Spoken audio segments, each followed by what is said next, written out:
My name is Ronald. I'm 71 years old, live in Spokane, Washington, and have been a widower for over a decade. I worked as a civil engineer for almost 40 years. I was always the quiet but observant type. I was never one to raise my voice, but I remember everything. And today I want to ask you something. Have you ever lived to see your own son look you in the eye and see you as an obstacle? Because that's exactly what happened to me last Christmas. My house was full, as always. The smell of cinnamon in the air, the grandchildren running around the room, the snow slowly falling outside the window. I spent days assembling the tree, wrapping presents with red ribbons, preparing the turkey. I did everything as I had done since my wife left, and I really thought that this was just another family Christmas.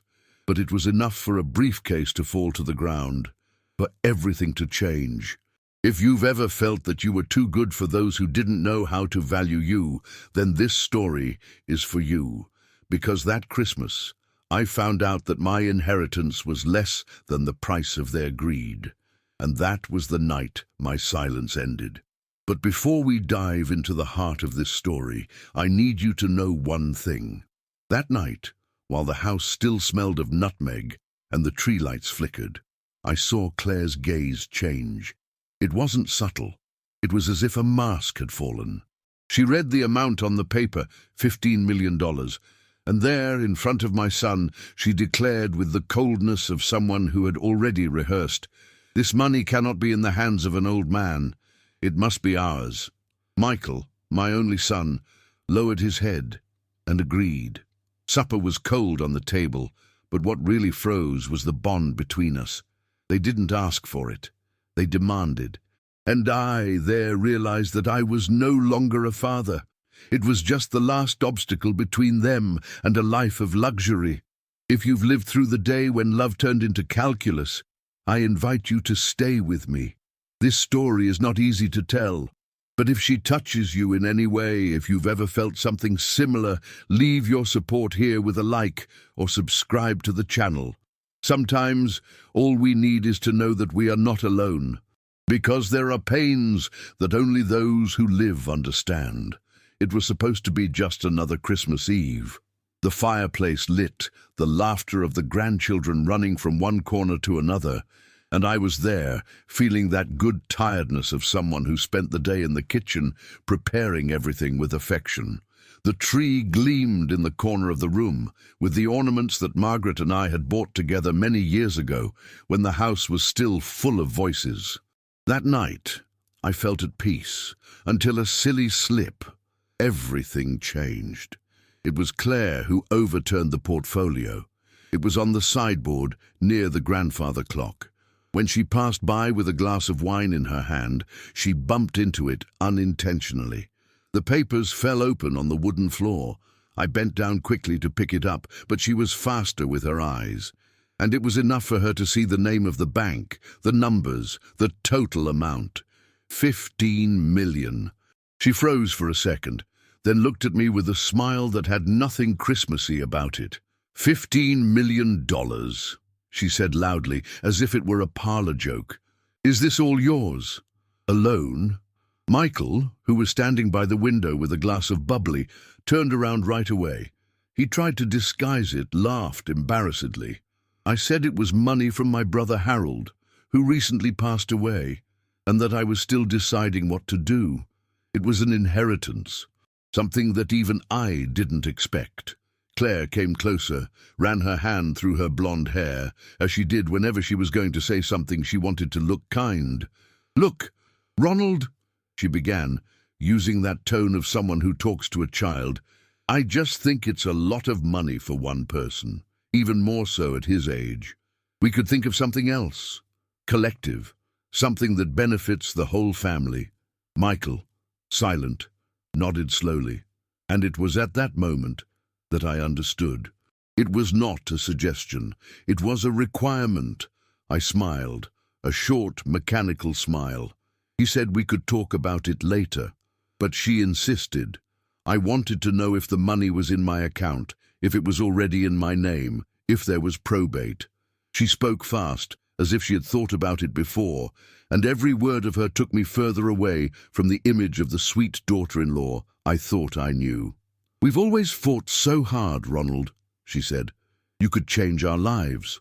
With a part, at least." "I didn't even know you were in need," I replied. "We don't want alms. We want what's fair." That's what she said. And Michael, he just lowered his eyes. He didn't defend me. He didn't open his mouth. Dinner was chilling on the table. The lighted candles trembled. And there I understood that Christmas Eve was over. What started with gifts became a negotiation. What was love became calculus. That night I went to bed earlier. I went up to the room alone. The house was too quiet. But what I heard from upstairs, everything changed. Claire was talking on the phone, her voice low but clear enough. He said that money was a gift from heaven, that no one was going to let an old man bury all that in an account. He even spoke of influencing the will and used the word interdiction. Interdiction. Michael mumbled, asking if it wasn't too early for that. But she insisted, "He'll end up donating it to charity. We have to act soon." There under the floorboards, in the silence of my room, I heard what I never thought I would hear from my own son's mouth. A plan. No, there is a pain that does not come from screaming or fighting.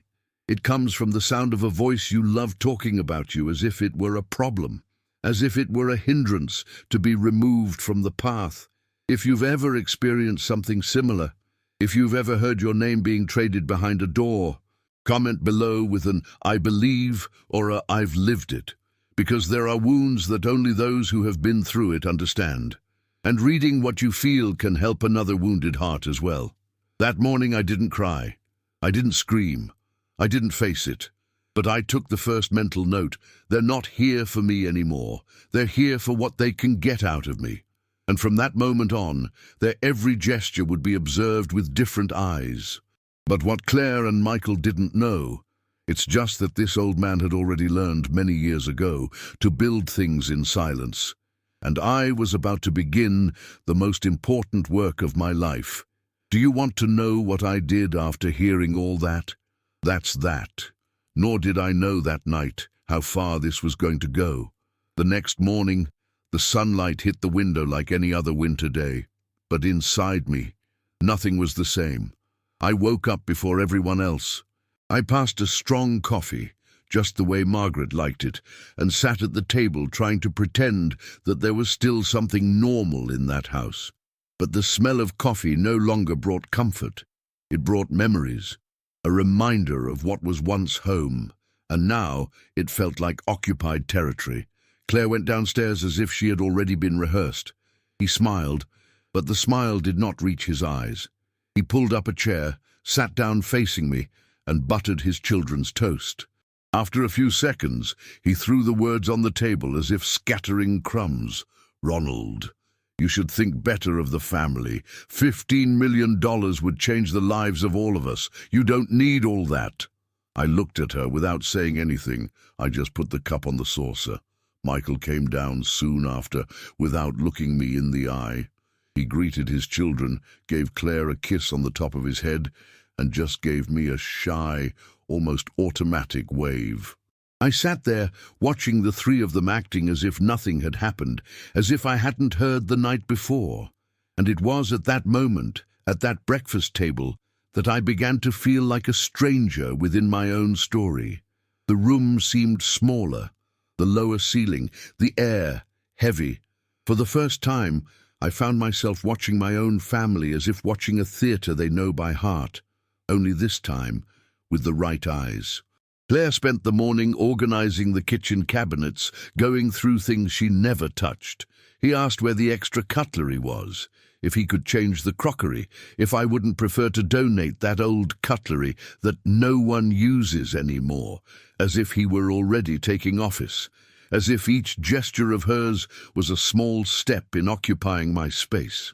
Michael took refuge in the backyard, pretending to fix the lock on the gate, the same gate that has been standing firm since the fall of 2011. He avoided conversation, he avoided my gaze. It was as if he was ashamed or fear of facing who he has become. And the grandchildren? Innocent. They ate pancakes and ran with carts around the room. They didn't know. They were not to blame. But even so, I wondered, will they ever look at me with the same cold eyes as their parents? The day dragged on.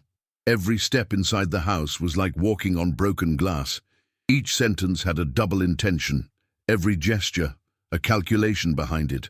And I was there, inside a trap set with clean cutlery and fake compliments. In the evening, when Claire suggested that they stay a few more days to keep company, I realized that there was no turning back. They were there to secure the land. They didn't just want the money. They wanted to control time, routine, my sanity. They wanted to empty my authority, turn me into a cute, harmless, manipulable old man.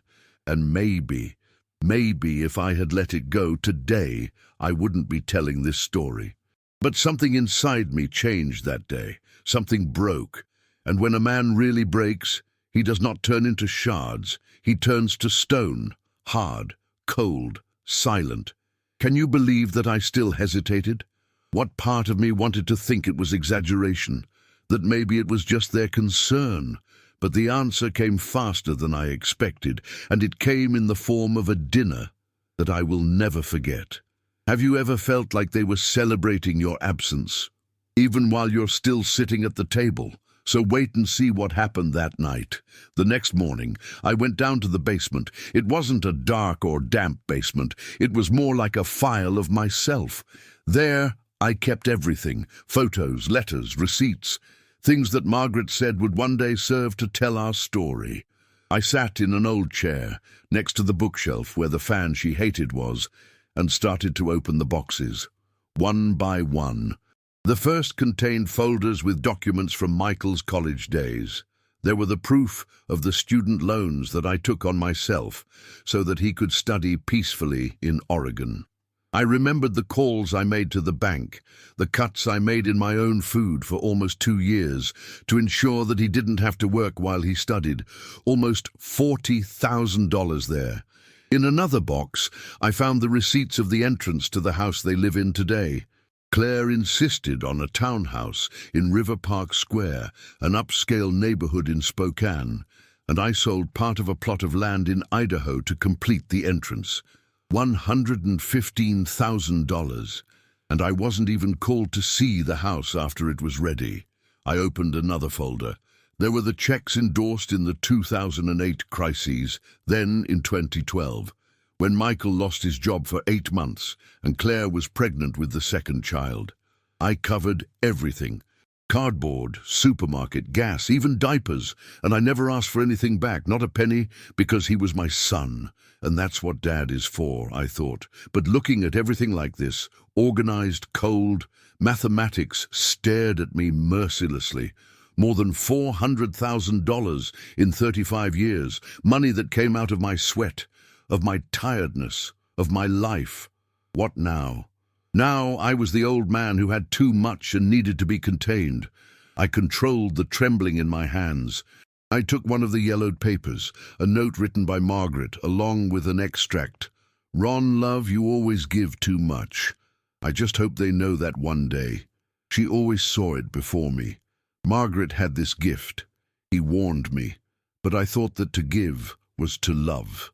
That whoever gives gets back. What generosity he educated. I confused everything. I was a father who didn't say no, that put out the fire before it caught fire, who was silent when he should have taught. And deep down I knew. What I created was not gratitude, it was dependence. They didn't know how to respect me without needing me, and now that they didn't need it anymore, they saw me as too expensive a weight to maintain. I sat on the basement floor and stayed there for a while. I don't know how much. I only know that the cold of the concrete didn't hurt more than the emptiness inside. The emptiness of those who realized that they were loved only while serving. Margaret would have known what to do. She would have looked Claire in the eye and said some of those short truths that silenced anyone. But me, I've always been the type to lower my head, who would rather keep than argue. But that morning, something began to change. I closed the boxes calmly. I picked up a red folder. I separated the receipts, the proofs, the contracts, and I went up the stairs with them under my arm. For the first time, I didn't take my pain with me. I took defense material. Because that Christmas, I was no longer the generous father, I was the target of an ambush, and the war had begun, but they still thought I was going to shut up. I wonder what happened when my stillness became a weapon. You'll see, because dinner that night, it was different from everyone else. I spent the rest of that day huddled in my room. I haven't spoken to anyone. I didn't ask if they were going to leave, if they needed something. I simply withdrew, like an old man who bothers and decides, alone, to disappear from the room. Every step in the wood of the stairs, every muffled whisper coming from the kitchen seemed like a hammer blow to me. I heard laughter, jokes, the noise of forks being arranged, and I stood there, lying there, staring at the ceiling, with the red briefcase on my chest. What was supposed to be a Christmas visit had become a siege. The house I had built with so much care, every detail thought out by me and Margaret, was now the setting for a theatre where I was the displaced character. They walked around the rooms as if they already knew where everything was. Claire even fiddled with the books on the living room shelf. Margaret hated that anyone would do that. And I couldn't get up to stop it. It wasn't physical fatigue. It was another kind of exhaustion, that of the spirit. I opened the drawer of the nightstand. I found the last photo we took together, Margaret and I. We were on the balcony with a blanket on our knees and 2 cups of tea. She smiled. Me too. It was autumn. The sun was beating down sideways. And now, looking at that image, I could only think of one thing. How did we get here? I closed my eyes and tried to sleep, but the ghosts of memory wouldn't let me. They all came. The day Michael asked me for money to pay off his first car. The graduation speech, where he thanked his mother, his teacher, God, but not me. The parties where I was at the end of the table, ignored. The gifts I gave to the grandchildren and saw being exchanged later, without even a thank you. The times when they called me hard-headed for not wanting to sell the house and go live in a condominium. Everything I let go of love. Now he came back like thorns. It was in that silence that a painful truth took hold within me. My kindness had become a joke. I was the predictable good guy, the old man who doesn't complain, the grandfather who gives everything and demands nothing. And there, lying on that mattress that seemed harder than ever, I felt a desire that I hadn't felt in years. Disappear, not to die, but disappear. To go to a place where no one would see me as a bank account, where I could just be Ronald, only one man. And look, I'm here opening my heart, telling my story with every piece I still have left. If you are there listening, share this moment with me. Leave a like on this video, subscribe to the channel, because I still have a lot in store to tell you. And sometimes, the only thing that sustains a tired heart, it's knowing that someone is listening. That night, I didn't have dinner. Claire went upstairs, knocked lightly on the door and asked if I wanted something to nibble on. I said no. She forced a sweet tone, said that they were worried about me, that it was not healthy to be isolated. But I already knew. That concern was not for me. It was for control, for surveillance, for the guilt they didn't want to feel. I stayed there until dawn, looking into the dark, listening to the ticking of the wall clock, thinking about everything Margaret would have done differently. And it was there, in that silence that screamed louder than any discussion, that I made the first real decision. If they wanted to play a game, I also knew how to play, but with other rules. And the next day, I was going to start drawing up my plan. Do you want to know what the first move was? So hold on tight, because the next morning was the beginning of a turning point that no one, absolutely no one, was expecting. On the third day, right after lunch, Claire appeared in the kitchen with her cell phone in her hand and an enthusiasm that did not match the tension that had been hanging in the air since Christmas. She looked at me and said, as if announcing something that has already been decided, "Oh, Ronald, on Saturday we are going to have brunch here. I called some friends of ours from Seattle who are spending a few days in the area. It's going to be cool, light, nothing formal." I just looked at her. He didn't consult me. He didn't ask if I wanted to, if it was convenient. I was still the owner of the house, but there, I was treated like a forgotten guest in the back room. Michael entered the room afterwards and said that it would be nice to move the house, that it was important to show people that the family is fine. Family. That word, said like this, like a varnish, no longer caused me any warmth. It sounded hollow, cold. I went to my room and stayed there for a while, sitting in the armchair, looking at the open closet. I remembered the dinners of years ago, when Margaret spent the day making pies and decorating the table with pine cones and candles.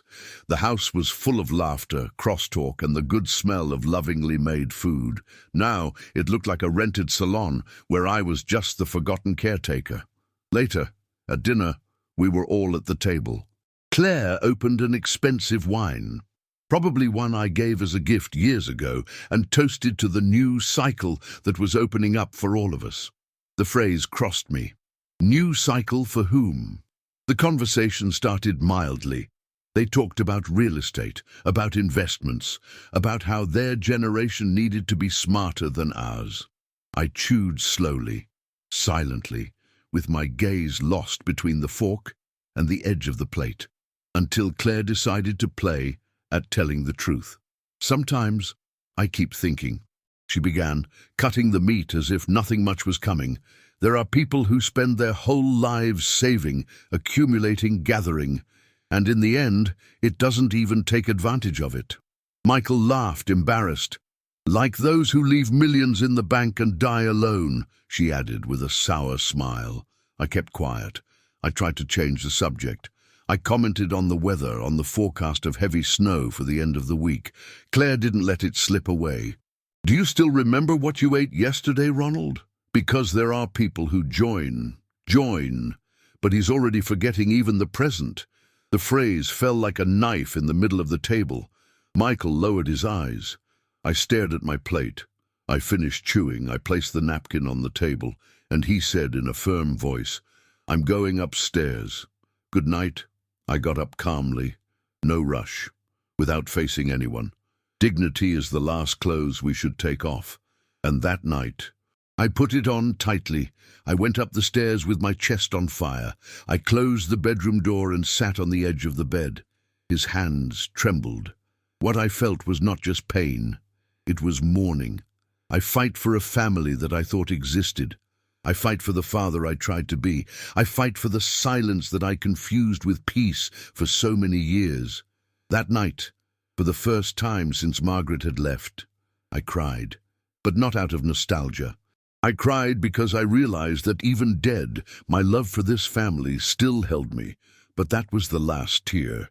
Because the next day, something inside me rose, and what they didn't know, it's just that I had already started to turn the tables on me. Do you want to know how an old man can surprise those who think he is already expired? So wait and see what I did the next morning. They would never look at me the same way again. I woke up at dawn with a dry throat and an even drier chest. The house was immersed in that dense silence, typical of when there is a lot hidden between the walls. I went down the stairs slowly, with the care of someone who no longer even trusts the floor itself.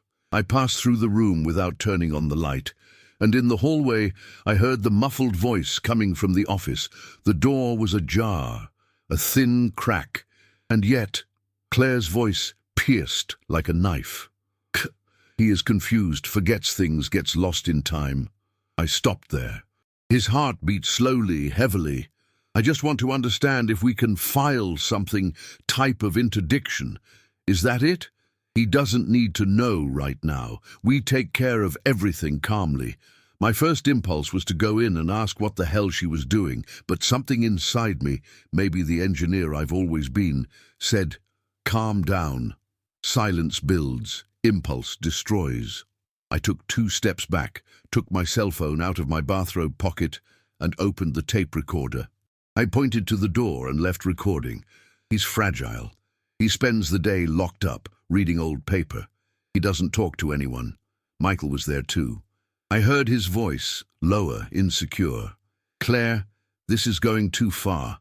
My father..." She cut it. $15 million, Michael. Do you want to change your life or not? That crossed me.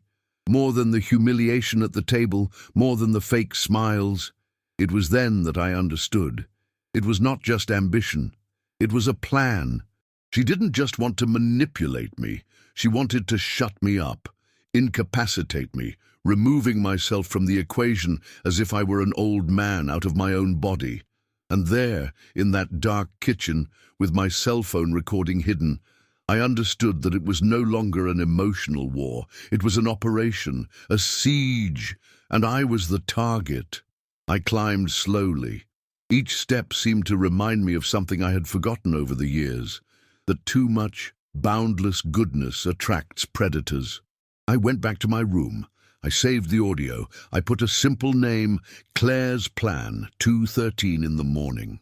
I closed my phone, left it under my pillow, and sat on the edge of the bed. I looked out the window and thought, Margaret, if you're seeing this, it gives me strength. Because the Ronald they think they know, it will disappear. That night I didn't sleep. I was sketching in an old notebook with the light of the lamp. I listed dates, behaviors, phrases that hurt me, strange movements that now made sense. I wrote down a phrase at the top of the page, "War is won with silence and evidence." Because I still didn't know exactly what to do with that recording. But I knew it was just the beginning. There's one thing I need to tell you right here between us. If you've made it this far, don't give up. What comes after is even stronger, even more revealing. Because sometimes the worst in history. It's still saved for the last part, and I swear you will still be surprised by what this old silence was able to do. The next morning, Claire made pancakes. He laughed with the children. Michael feigned normalcy, but I looked at them with different eyes, not as a father, not as a father-in-law, but as a man in a state of alert. Have you ever looked at someone you shared the table with? And did you realize that this person would walk all over you without hesitation if it meant power and money? Well, I looked, and that's when I decided to move. What I did next, they weren't prepared to find out. And maybe you are not. I left early in the morning before they woke up. I didn't have coffee. I didn't leave a note. I didn't give an explanation. I grabbed my thick coat, the same one I wore to Harold's funeral, and went to downtown Spokane. The cold burned my face, but inside I was hotter than ever. I took with me the red folder and the cell phone with Claire's recording. The city was still dawning as I parked near Monroe Street and crossed the sidewalk with steps that left no room for doubt. I went up to the 3rd floor of an old building where the office of an old acquaintance of mine, David Lerman, was located. We were university classmates. He became a lawyer for families, discreet, for those who still prefer paper to email. When he saw me, he smiled in surprise and a slight squeeze on his shoulder.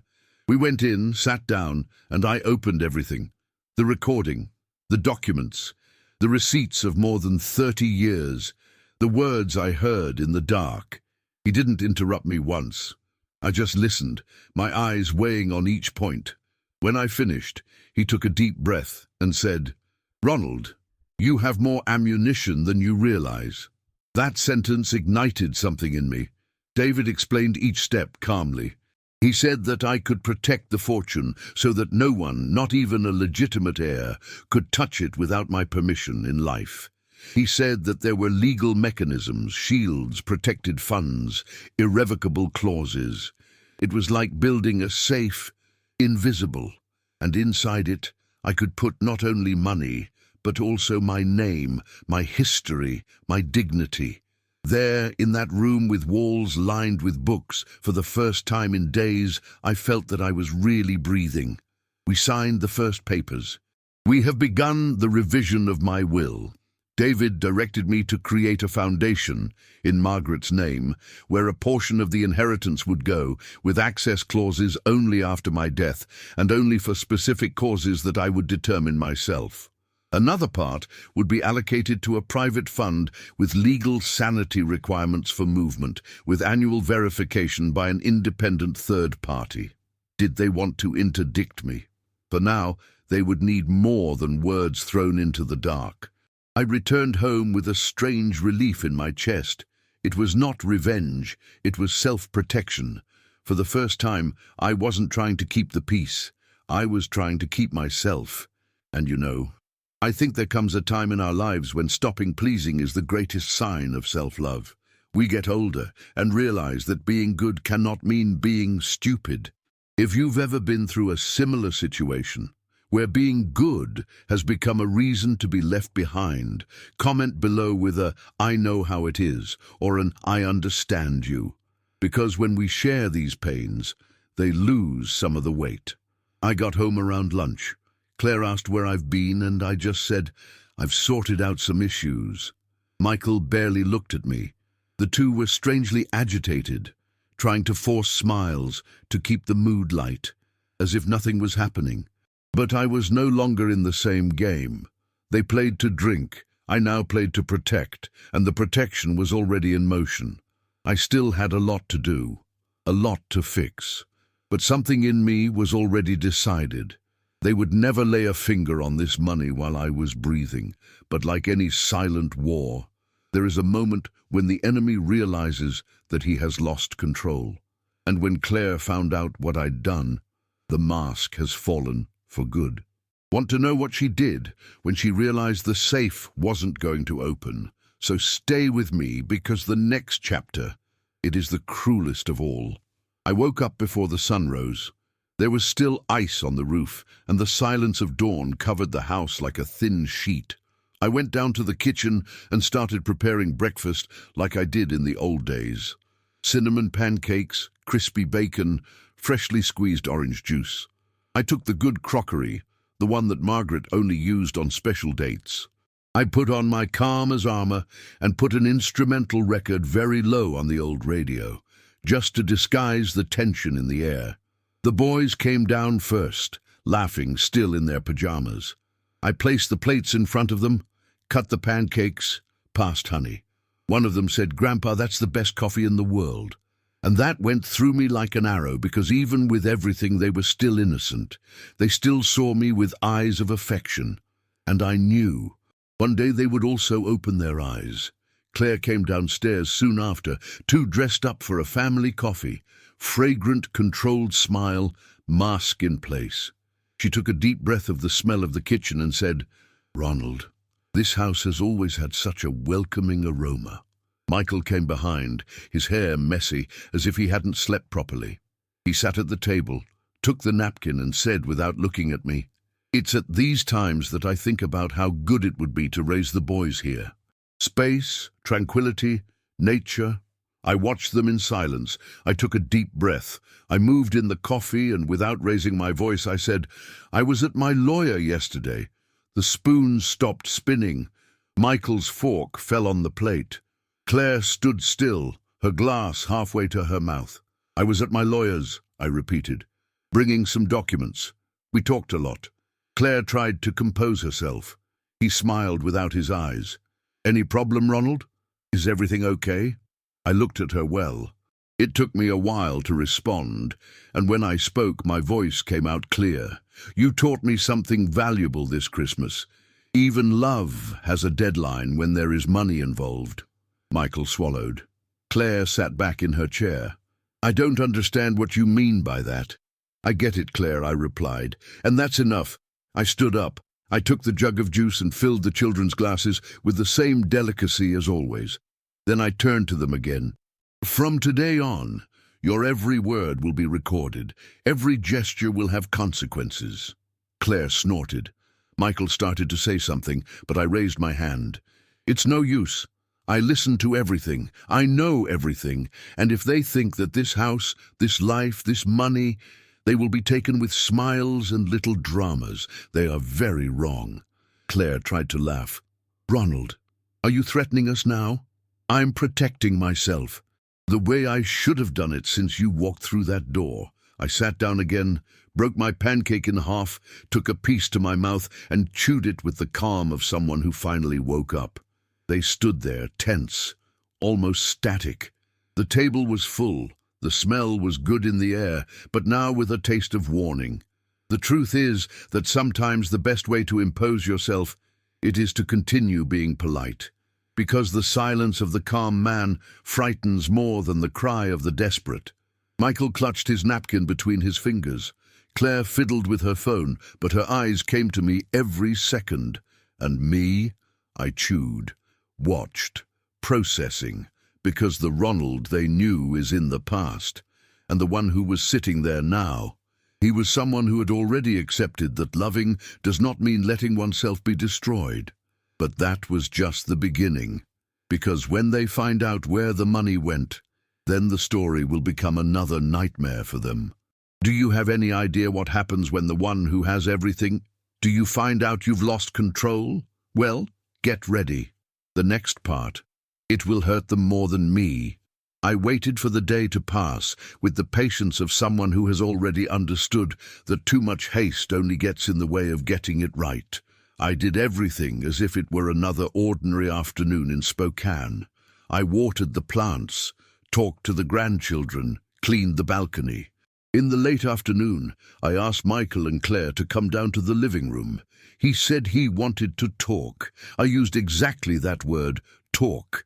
But inside, I knew that what was going to happen there was something else. It wasn't an outburst. It was not revenge. It was the moment when the masks were going to fall. All of them. The room was tidy, the curtains open, the sunlight coming in golden through the windows. Margaret liked that light. She said it was the kind of sun that made things look cleaner than they really were. I sat in the leather armchair. They arrived together, she with her arms crossed, he with his hands in his pockets. They sat on the couch, a little tense, like someone who smells the storm before the rain. I spoke softly, directly. I asked for this conversation because I think the time has come to stop the games. Claire smiled, trying to soften. Games, Ronald? What are you talking about? I'm talking about the night conversations, of the calls, of the insinuations about my head, about my mental state. Michael looked at her. Claire straightened her posture. Ronald, that's a misunderstanding. We never... I raised my hand. You don't have to deny it. I heard. The silence that was there lasted less than 5 seconds, but it felt like an earthquake. I just want to make it clear that from now on, everything that is said here will be handled responsibly. In Washington state, a single party can legally record a conversation. Did you know that? Claire turned pale. Michael looked at me as if he saw the ground opening up. Everything you said is already duly recorded and sent. Claire stood up, her eyes red-hot. How could you, Ronald? Spy on one's own family? This is disgusting. That's betrayal. I sat there, staring at her. No, I'm just defending myself. For the first time in 35 years. She lost her tone. He started talking loudly, accusing, saying that I was paranoid, that money made me bitter. Michael tried to intervene, saying that everything had gotten out of hand. But I was no longer the same man as at Christmas. I was an old man who learned to stop being a fool. You pressured me, you lied, you tried to take me out of charge of my own life. And now they are reaping what they have sown. Claire looked at me with contempt, as if she were facing a stranger. You'll regret it. Maybe. But if I regret it, it will be because it took too long. She left the room, stomping firmly. Michael sat there, teary-eyed, not daring to face me. Dad? You don't need to say anything, Michael. Now I know who you are. He tried to say that it wasn't quite like that things took a turn. But I no longer listened with the same heart. I got up slowly, adjusted my coat and finished. I'm not alone in this story. I have proof, I have support, and now I have something more precious than all that. Discernment. I climbed the stairs as if climbing from a grave. I left behind not a room, but a cycle. And you know, if this piece of my life can become a mirror or a hug for someone, help me carry it forward. Like and subscribe here to the channel. It makes more difference than you think. Because one day we understand that sometimes the one you protect the most is the one who tightens the rope the most. But the worst part was yet to come. Because what Claire did the next day, he crossed all limits. And he showed me that when pride is hurt, greed turns to poison. I went to my workshop that morning trying to calm my head.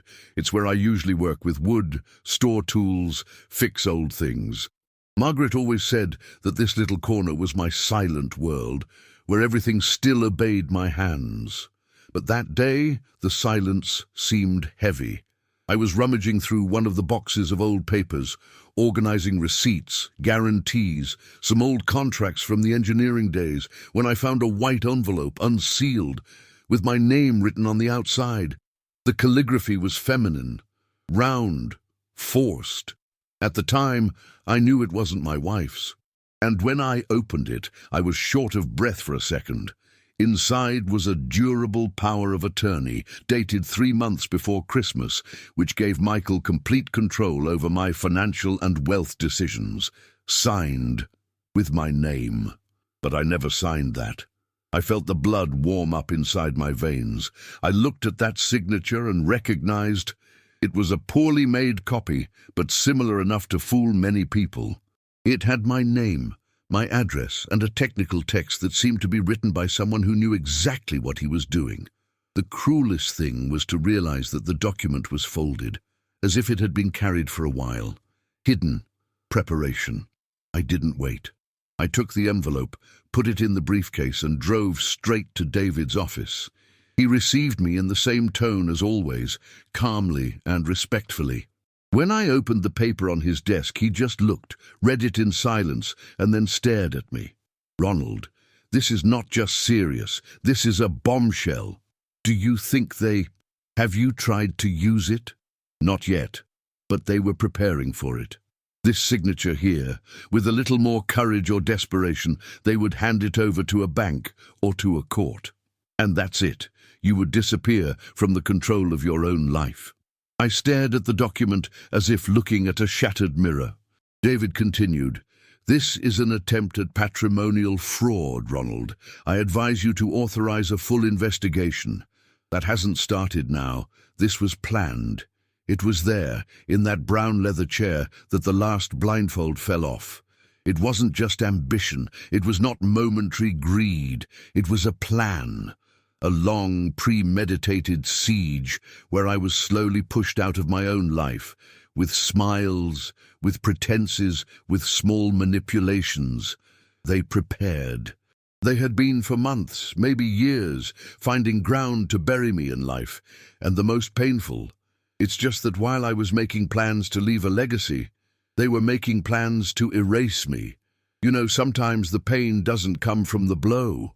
It comes from the time we spent thinking we were loved. And if there's one thing I ask of you now, it's that you stay with me until the end of this story, because the cruelest moment is yet to come, and the most beautiful too.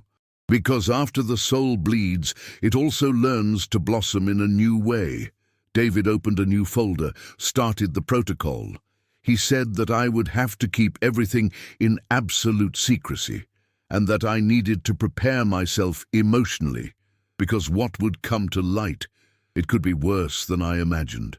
I returned home with my stomach upset, but my heart decided. The silence that suffocated me now was the same that protected me.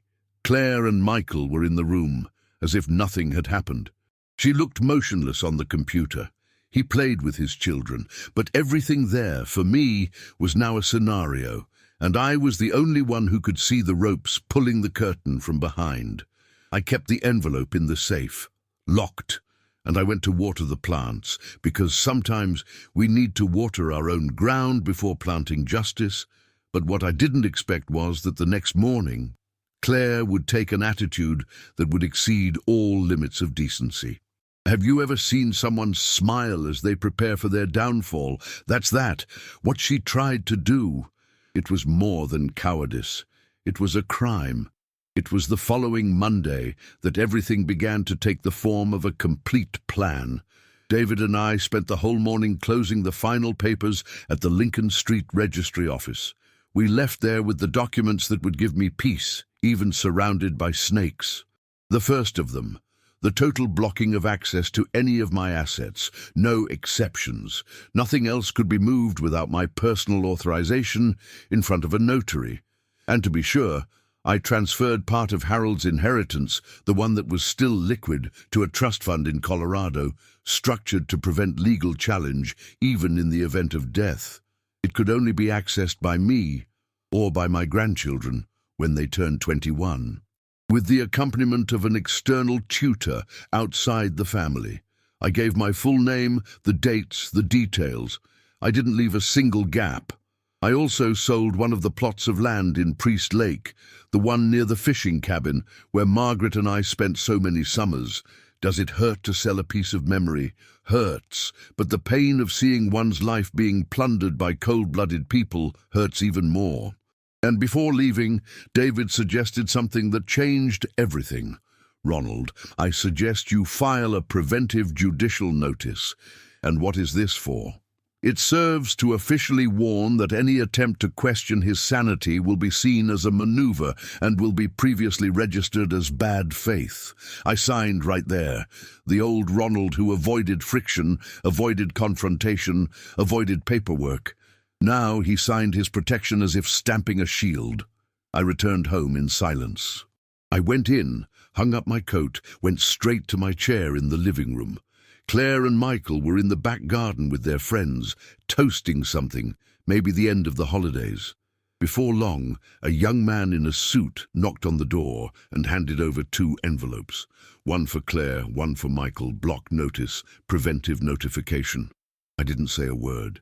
I just went back to my corner with a cup of hot tea and listened to what came next. Their silence. Claire's stumble when trying to explain to her friends. Michael's face sinking between his hands. At that moment, I realized something. Those who think that silence is a sign of weakness, they are usually the ones who are most frightened when silence turns into action. And you know, it is curious how some memories imprint themselves on our mind more strongly than others. The noise of the mug landing on the table, the sound of laughter fading outside, the echo of the first word Claire couldn't say, all that was kept in me, like a well-made scar. Let me ask you something. You there, who are listening to this story. Have you ever lived a moment like this, the kind that looks like a movie scene that you never forget? Have you ever had someone turn their backs on you and then look at you in surprise when you reacted?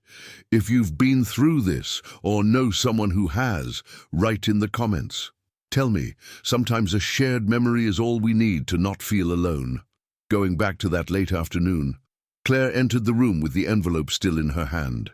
He came to me with that rehearsed walk of someone who still thinks he controls the board. "What's that, Ronald? Have you gone crazy? Are you turning against your own family?" I looked at her as if she were no longer afraid. "No, I just learned to protect myself. Too late, perhaps, but still in time. Michael tried to interfere. Dad, you didn't have to." "I needed it, yes, because now I understand that if I don't take care of my story, you will rewrite it for me." She raised her voice. "He said that this would stain everything, that the neighbors would comment, that it was shameful." I just took a deep breath. Shame is not in the papers. It's in what you did before they existed. They stood there, in front of me for the first time, without a rehearsed word, no defense. And me, for the first time I felt again as a whole man. But what I didn't expect, that's what Claire would do the next day. Because the desperation of those who lose control can lead a person to cross any limit, and the limit she crossed almost took me along. The next morning, I woke up as early as ever with the feeling that the house was quieter than usual. It was a heavy silence, charged with anticipation. I went to the kitchen, prepared my coffee, and sat in the old armchair by the window, watching the soft morning light come in through the curtains. That's when I noticed the phone vibrating non-stop. Messages, alerts, notifications. Claire had started her campaign. Old photos of the boys, emotionally charged captions, dramatic texts about elder abuse, and greedy lawyers trying to snatch my money. Neighborhood Facebook groups, private messages, incessant sharing. Her heart seemed to beat behind each post, as if it was screaming for the whole world to believe in the story she had created. The first few minutes, I confess, I felt a strange weight. Neighbors who always greeted with a wave now looked away as I passed the grocery store. Short, cold comments, implicit messages of judgment. The feeling of being watched, of being the target of silent murmurs, reminded me of all the Christmases when I tried to protect the peace of the family, only to find myself forgotten or underestimated. Every word she typed seemed to cut pieces of my past, of what I had built with so much effort, but something in me remained steadfast. As Claire loomed large on the screen of computers and cell phones, I felt every impulse of my patience turning into precision. I started capturing every post, every comment, every photo, every exaggeration or distortion of reality. It documented the date, the time, the group in which it was posted, the full text. He knew that it was not just an outburst of anger. It was a meticulous construction of lies, and each lie was ammunition that I would guard carefully.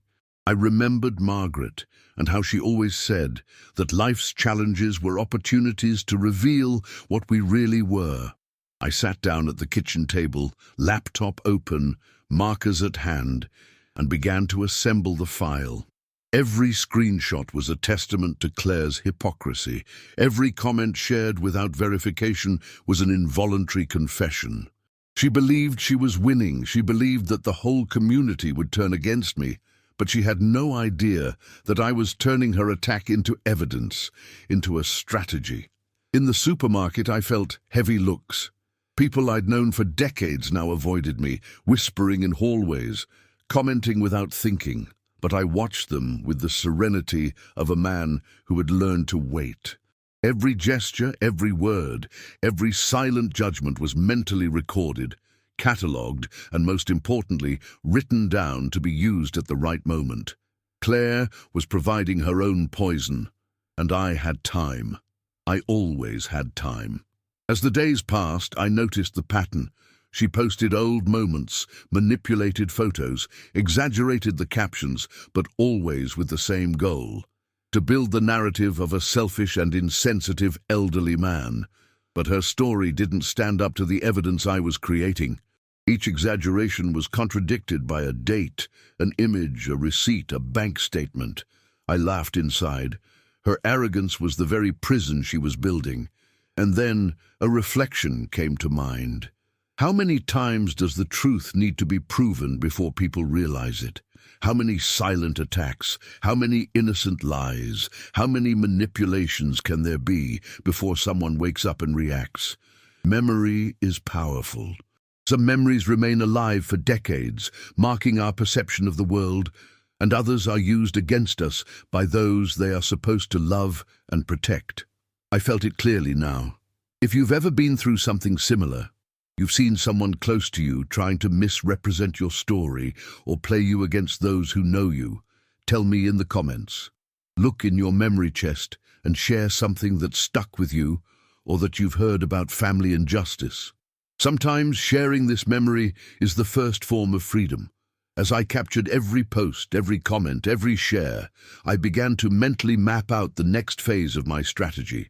Claire believed she was in control, but she was exactly where I wanted her to be, exposed, impulsive, and above all, recording every step of her own undoing. The days went by, and I didn't say a word to Michael or Claire about what I knew, about what I was doing. I just watched. It did, planned.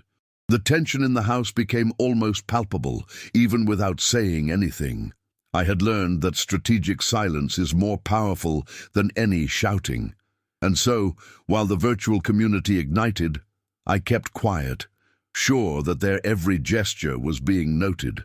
Every attempt at manipulation, every lie, every emotional attack, everything was going to serve a greater purpose.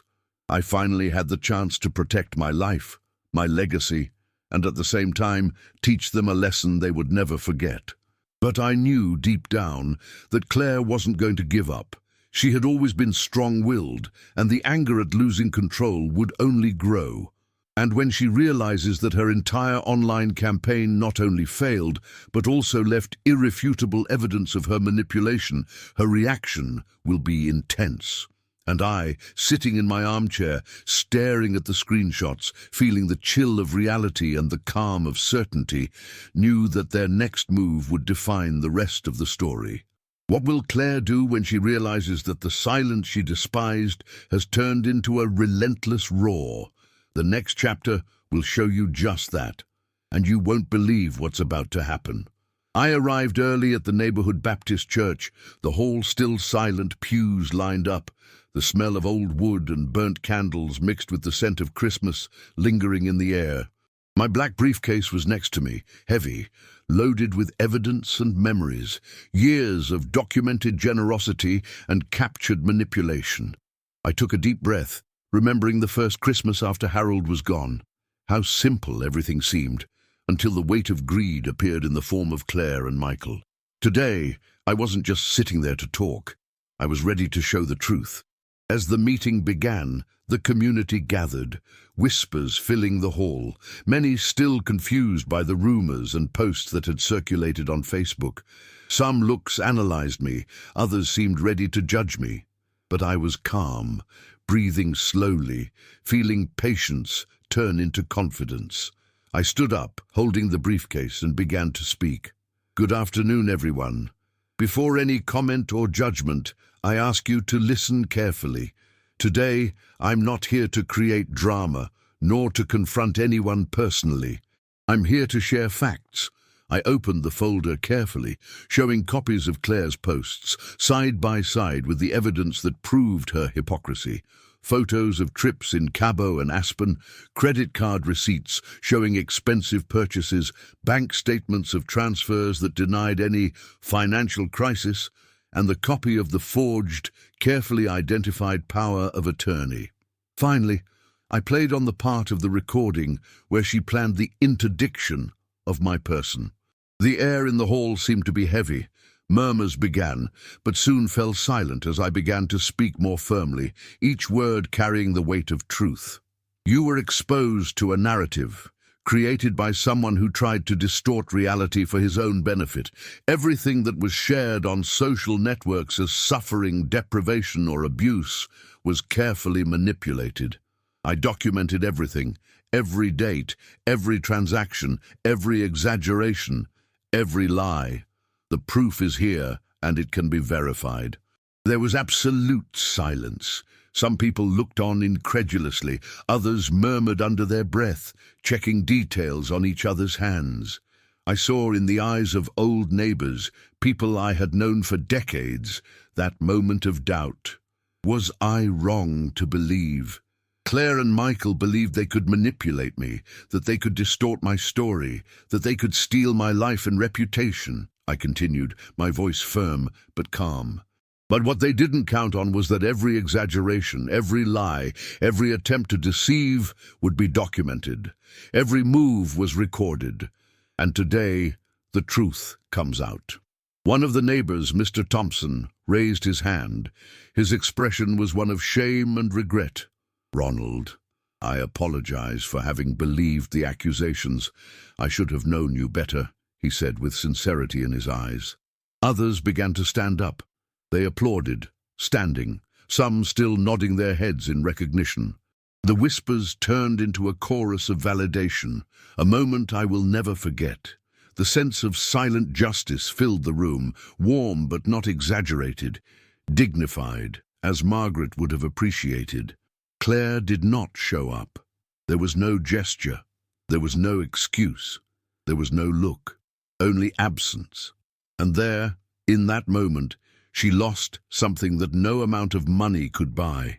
Her reputation, her credibility, her carefully constructed narrative crumbled before everyone. Michael, on the other hand, remained in the background, visibly divided, ashamed, perhaps for the first time really seeing the weight of what his wife had done. I held the briefcase firmly, but a discreet smile formed. It was not malice, nor exaggerated revenge. It was just the natural consequence of years of patience, observation, and strategic action. Every detail documented, every piece of evidence organized, every lie exposed, everything had led to this moment of clarity. As I was picking up the briefcase, I felt something I hadn't felt in a long time: relief. The burden of the silence he carried, of the humiliations, of the manipulations, was finally being transformed into silent justice. The community looked differently now, no longer with doubt, but with respect. I didn't need to say anything else. The truth had finally spoken for itself, but I knew that this victory, although significant, did not end the story. Claire could try to react, try to recover something from what she lost. Michael would still have to decide whether to follow his wife's path or take a stand of his own, now aware of the consequences of his actions. And I, sitting in my old chair, realized that the silent war that began that Christmas Eve still had chapters to be written. And I ask myself, how far is one capable of going when despair and greed come together? What will Claire do when she realizes that her every step has been recorded, documented, and is now in evidence? The next stage of this story will show you just that, and what will happen no one could completely predict. I sat at my office desk with my hands firmly on the papers that had accumulated decades of records. Every statement, every receipt, every email with that simple and constant phrase, "I'll pay you back as soon as I can, Dad," reminded me of the years of generosity I'd offered without expecting anything in return. But those same years now showed the price of creating dependency without respect. I took a deep breath, adjusted my glasses, and began to organize everything in a logical, chronological sequence, which would make any contestation impossible. David watched me in silence, his legal expertise more than evident in every gesture. "Ronald, every detail you've gathered here is solid," he said, flipping through the documents. "These records not only prove the debt, show a pattern of financial abuse. The court will have no doubts. The feeling of contained power overwhelmed me. It was not pure anger nor blind revenge. It was justice, calm, strategic, methodical. I scanned through the hundreds of pages, every recorded amount, every documented transaction, every loan that Michael and Claire had received over 35 years. Total, $412,000. An amount that meant years of sacrifice, nights of extra work, difficult choices, and quiet self-denial. I sent everything to David, who quickly started the civil lawsuit for default and financial abuse. The lawsuit was filed in the Spokane courthouse, and I knew that from that moment on, it was no longer a private family feud. It was a legal, public, and irreversible matter. The judge reviewed the petition, checked the meticulous documentation, and within hours authorized the preventive attachment order on Michael and Claire's home. My heart beat with a mixture of relief and anticipation. Finally, every penny handed over without recognition now had legal protection and clear consequences. The day the documents arrived at their residence, I felt the tension in the air before I even called David. The courthouse bell and the envelopes with the official seal were not just paper, they were the warning that the situation had changed dimension. Michael opened it first, with a mixture of fear and disbelief. Claire picked up the envelope with trembling hands, but with that calculating look that had always characterized her. When they realized that the attachment order was real, that the action was not only a threat, but effectively enforceable, the change in their expressions was instantaneous. The shock, the shame, the fear of losing what they had taken for granted. I sat at home, watching the messages come in for David, and knowing that justice was now on the move. I didn't need to raise my voice. I didn't need to humiliate anyone verbally. The law spoke for me. The tension that once hovered in the house turned into the certainty that the truth had finally found its way. The silence of the courtroom, the weight of judicial authority, the formality of the notifications, all of these combined for a simple but powerful realization. No one could touch what I had constructed or manipulate others' perceptions of my actions. As I watched Michael and Claire's response, I thought of Margaret. She always said that justice does not need to scream, that it imposes itself silently, like a shadow that accompanies those who try to distort the truth. And in that moment, I felt that she was right.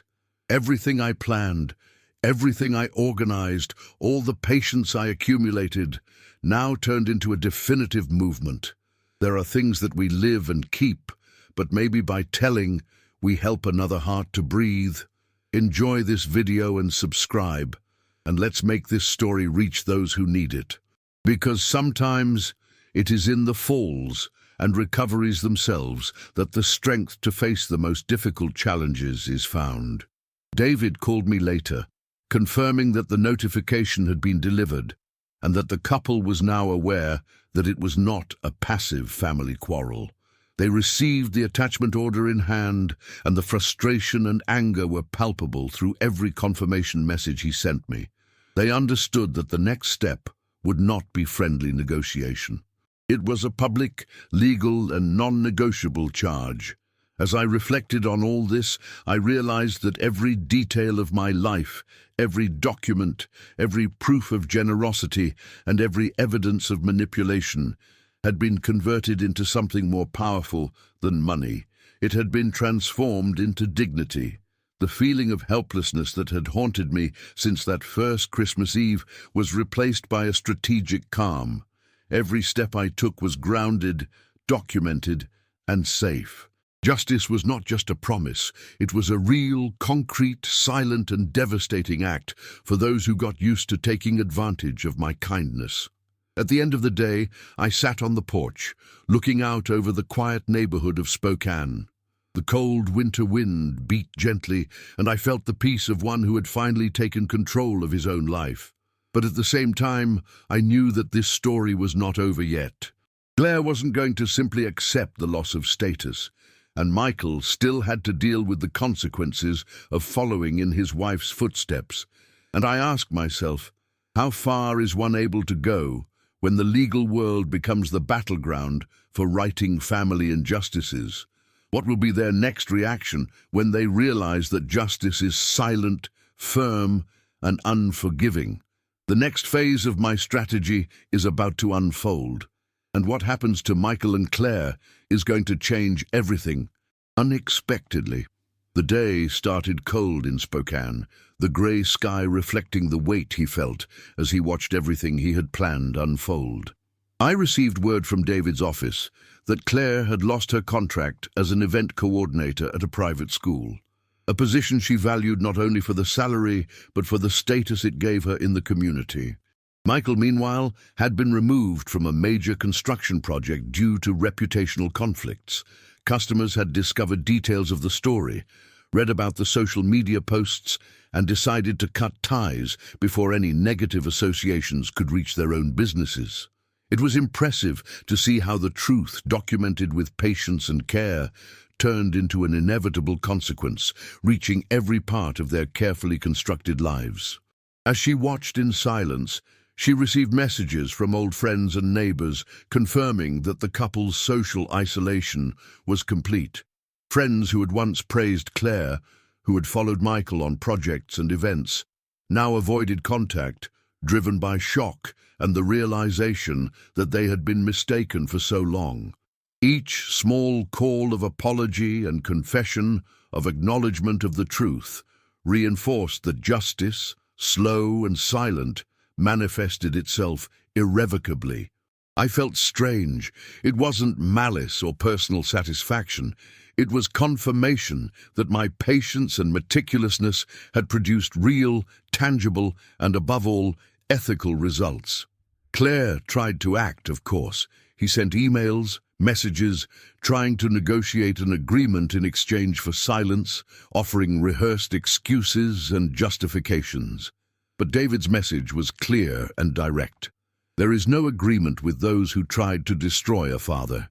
She had crossed lines that could not be reversed, and all her attempts to rebuild what she had lost only reinforced the impact of the mistake she had made. I saw for the first time that status and money do not buy respect or integrity. Michael showed up at my door that day, hesitant, his eyes swollen from crying. He tried to get closer, his words trembling, seeking forgiveness and understanding. "Dad, I got lost. I let her pressure me. I've done things I shouldn't," he said, his voice cracking. I watched him for a few long seconds, feeling the mixture of compassion and disappointment that had accompanied me since I realized that raising a child is not synonymous with guaranteeing reciprocity. But this time, I didn't answer with words. I just got up from my chair, adjusted my posture, and walked to the door. He stood there, alone, in the face of his own moral ruin, finally confronting the weight of the choices he made and Claire's influence on him. There were no easy excuses. There were no shortcuts. For the first time, Michael found himself emotionally naked, defenseless, and I knew that silence was the greatest lesson I could offer. He needed to feel his own responsibility. As I left the room, I felt a strange mixture of relief and sadness. It was painful to see the son facing his own failure, but it was necessary. Everything that had happened, every step I planned, every piece of evidence gathered, was not just revenge. It was a lesson, a reconstruction of limits, a reaffirmation of dignity. Claire, isolated, without friends, without work, without credibility, experienced the price of her greed and manipulation. Michael, for the first time, saw clearly where he had failed, and perhaps began to understand that respect and integrity cannot be bought. In the midst of this whirlwind of events, I realized something fundamental. Some defeats are so profound that they forever transform the perception we have of the world and the people around us. Every action has consequences, and the truth, even if silent, always finds its way. I felt as if at last I was breathing again, with the awareness that my choices were not in vain, and that every document, every record, every meticulously planned detail had made a difference. And then a reflection emerged, clear and intense. Sometimes it is necessary to allow those who have disappointed us to face their own mirror, to feel the impact of their actions directly and irrevocably, before they learn the true value of respect. If you've ever been in a situation where you had to witness the fall of someone who hurt or manipulated you, you know the weight and strangeness of this feeling. As I watched Michael, still sitting, breathing heavily, trying to process it all, I knew the story wasn't complete yet. Claire could still try to get back on her feet. There were still financial and emotional details to work out. But the path to redemption for Michael and the price of Claire's arrogance were already clearly mapped out. What will happen when Claire realizes that she has lost not only the money, but also any trace of influence over Michael? Will he be able to rebuild his own integrity without being carried away by his wife's weight again? The next phase of this story will reveal how far silent justice can go and what consequences still await those who underestimated a man who has finally learned to defend himself. The cold winter wind blew between the headstones of Greenwood Cemetery, carrying the smell of damp earth and freshly placed flowers. I walked slowly to Margaret's grave, my hands holding the bouquet of wildflowers I always brought. Each step on the light snow seemed slower than the last, as if the weight of everything I had passed was imprinted on my bones. I approached the tombstone, watching the engraved name, feeling the chill of the marble under my fingertips, and then sat down on the nearby bench, taking a deep breath. The silence was almost absolute, interrupted only by the whisper of the wind among the cypresses. "Margaret," I murmured, my voice almost lost in the air. "Forgive what I did to our son. I ruined it with too much love. I didn't teach limits. I didn't create respect. I just gave too much. Now they face what they deserve, and I'm finally going to take care of myself." I stood there for a few minutes, staring at the lake in the distance, reflecting on every decision, every mistake, and every sacrifice made throughout my life. For decades, my energy, my time, my money, and my heart have been consumed by an ungrateful son and a manipulative daughter-in-law. But at that moment, something fell apart inside me. There was no immediate anger, no immediate resentment. There was only a silence filled with relief and clarity. I decided, at that moment, that it was time to break with everything that tied me to pain. The house in Spokane, where so many memories were mixed with humiliations, would be left behind. I had a cabin that I built in the 90s on the shores of Lake Coeur d'Alene in Idaho. I had always thought of it as a refuge, a place to be at peace, and now it would be my new home. Along the way, as I drove along the icy, quiet roads of Idaho, I realized that the life I had carried to keep the family together had come to an end. Each kilometer traveled freed me a little more from the invisible chains of expectations and manipulations. Arriving at the cabin, I took a deep breath of the fresh lake air, smelling the wood, water, and wet earth. Everything was as I remembered, welcoming and serene. Every detail, from the wooden porch to the antique fireplace, seemed to call me to a new beginning. I turned off the old cell phone, removed all social media apps, and left only one contact number for David, my lawyer. There was no longer a need to keep track of posts, gossip, or comments. The digital life that Claire had turned into a battlefield was now no longer there for me. The first few nights in the cabin were quiet, almost meditative. There was no noise from neighbors, no cars passing by, no stifling expectations of someone judging me.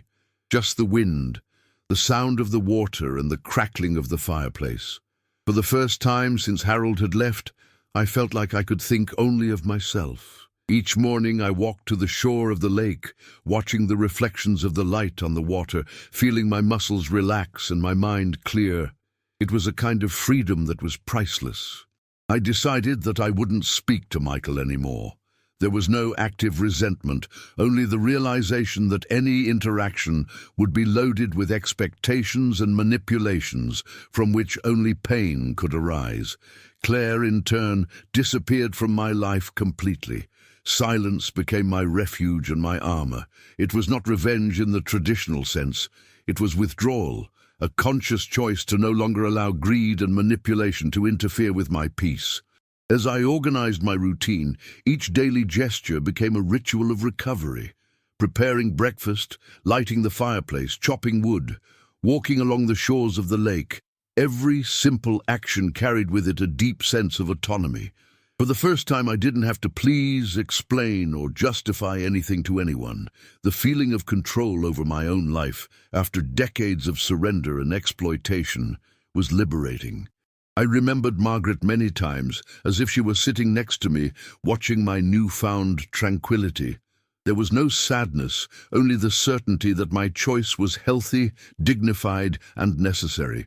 It was as if, finally, I had breathed after years of drowning in the expectation and ingratitude of others. On some nights I would sit on the porch, watching the stars reflect on the lake, and I felt a kind of silent dialogue with the life I had built. Everything I had been through, all the mistakes, all the pains, had brought me to this point of clarity. I could look back without anger, just acknowledgement that I had survived, learned, and found my own freedom. And then I realized something that brought me a discreet smile. True freedom is not accumulating wealth or controlling others. True freedom is being able to choose who to share your time and energy with, and knowing how to say no when necessary. Life has taught me the hard way that love without respect is exploitation, and boundless generosity can be mistaken for weakness. But in that silent refuge, I owned every minute, every decision, every breath. I closed the door of the cabin one afternoon, watching the water reflect the sunset, and I felt something I hadn't felt in a long time: complete peace. There was no one to judge my choices, no one to press my mind or test my patience. For the first time in many years, he was alone by choice, and not by imposed circumstances.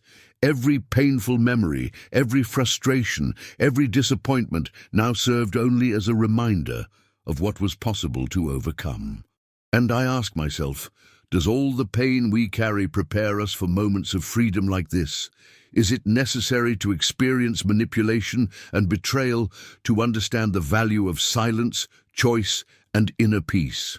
The next part of this story will show that sometimes stepping aside is the most powerful form of justice, and that true rest comes when life finally becomes just yours. The gentle breeze of the late afternoon passed through the balcony of the cabin, bringing the moist aroma of the lake and freshly cut wood.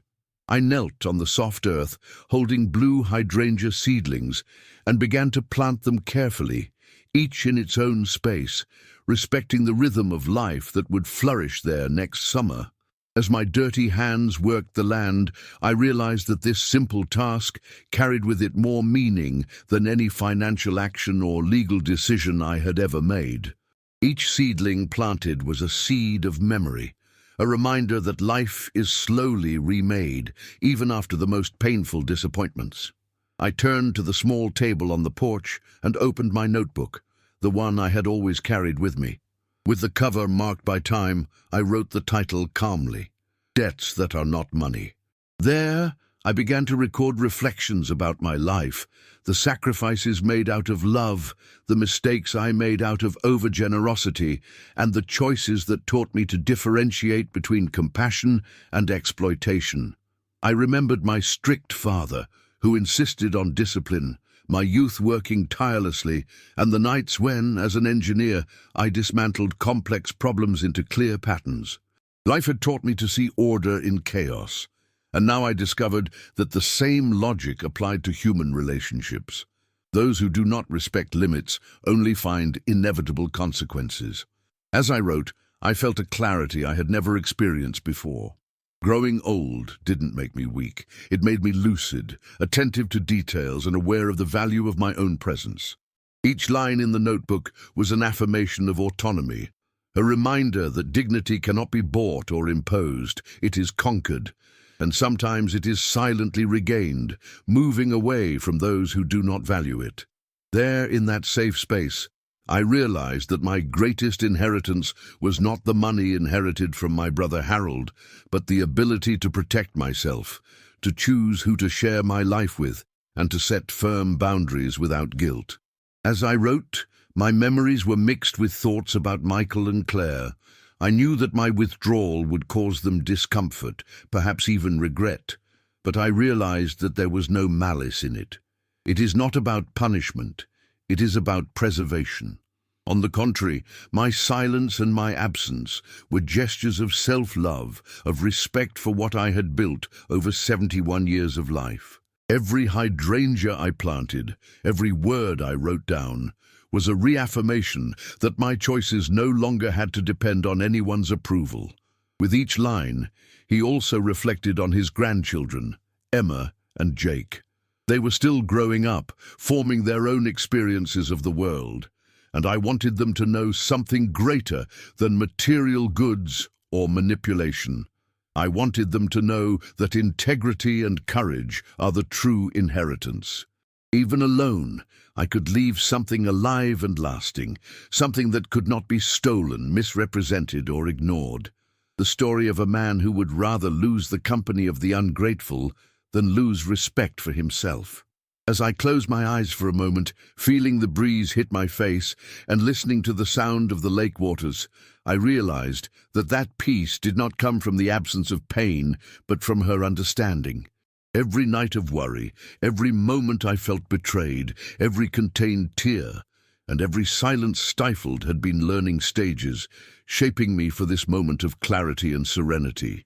Experience had taught me that to grow old is to gain perspective, and that true strength lies in recognizing when it is time to step aside, to preserve one's soul, and to make room to flourish in an authentic way. In the midst of the hydrangeas, I thought about the stories I would tell my grandchildren in the future, not about money or fights, but about dignity, conscious choices, and healthy limits.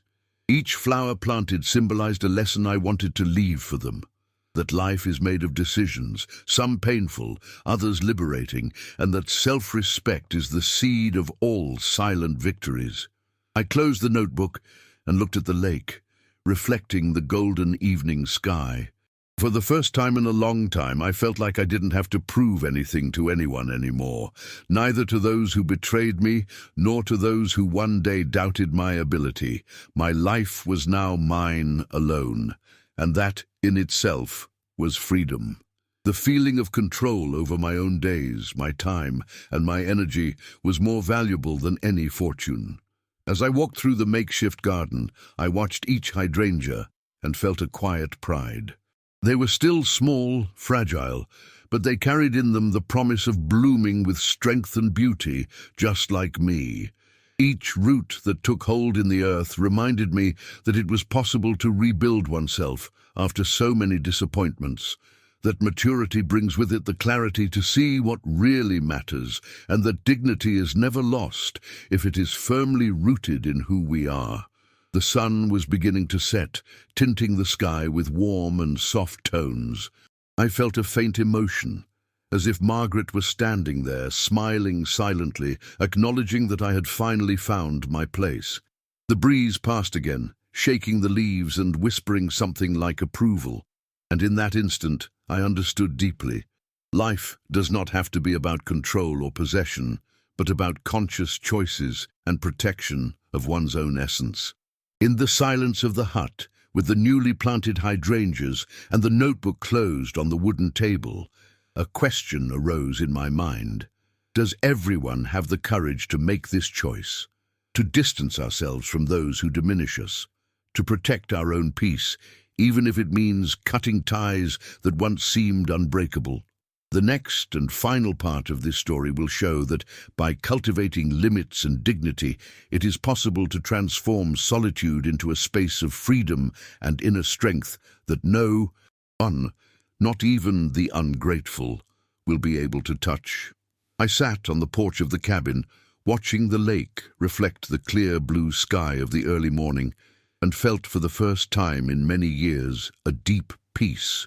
Michael and Claire disappeared from my life, facing the consequences of their own choices, while I remained in the silence of the cabin, tending to the hydrangeas and the little routines that now defined my world. The pressures, manipulations, lies, and unbridled ambition of others had been left behind, and with me, I carried only the certainty that I had protected what was rightfully mine, and above all, my dignity. Deep down, I knew that Michael would take time to understand his flaws, and Claire would face the weight of her own ruined reputation, but that was no longer my concern. My duty was fulfilled. I kept my integrity steadfast and true to myself.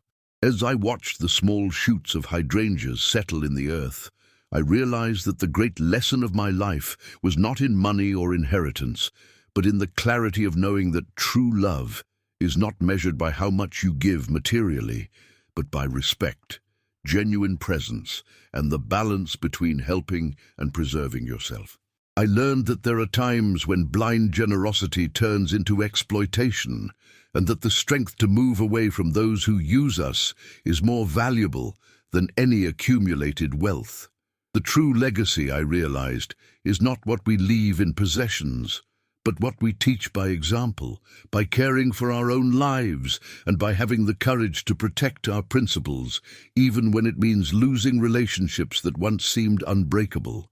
And that's why I want to thank you who have stayed with me so far, listening to every detail of this story, feeling the weight, the pain, but also the reconstruction and the hope. If this story touched your heart, consider leaving a like. It is like a hug that warms and supports this channel, reminding us that we are together in this community of stories that make sense. Sign up as if you were accepting the invitation to come back to this cafe with me, smell the memories, and share a real-life moment. Comment from which city you are watching. I want to meet you, feel that our stories intersect, even if by screens and distances. Activate the bell too, so you don't miss it when the coffee is ironed again, and we can continue sharing memories and learnings that warm the soul. As I get up from the porch, Looking at the lake and the hydrangeas that will grow strong and colorful, I am already thinking about the next story I want to share. There are so many memories kept, so much learning in each chapter of my life that I haven't told you yet, and don't go away yet. Listen to the next true story that will appear on the screen. Always remember, each wrinkle tells a story, and each story carries a strength. Watch the next video here on the channel with another incredible story. I'll be there, ready for one more coffee, one more confession, and one more memory that I hope will touch your heart as much as it touched mine.